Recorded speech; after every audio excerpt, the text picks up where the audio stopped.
Tonight, we're following the impact of Governor Greg Abbott's decision to veto a bill that would have banned consumable THC products in Texas. Now, one hemp grower tells us he's relieved with the governor's decision, while Lieutenant Governor Dan Patrick says his push to ban THC in Texas is not over. Here's KVUE's Isabella Basco. Jeremy Greens runs his hemp growing business in Manor.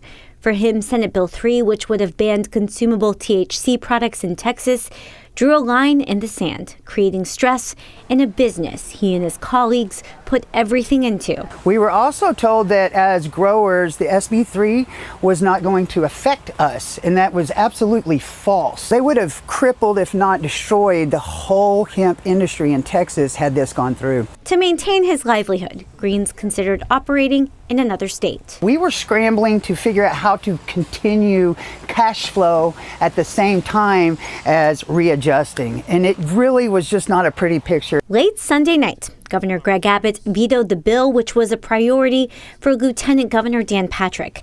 Now Patrick is openly puzzled by the decision. Who are we as a state? We think we're going to attract business here if we got a bunch of people high? Look, we'll work with the governor. We'll see what happens in the special session. But where has he been all session? For Greens, he says the veto of this bill opens the door for a legitimate, well-regulated cannabis market.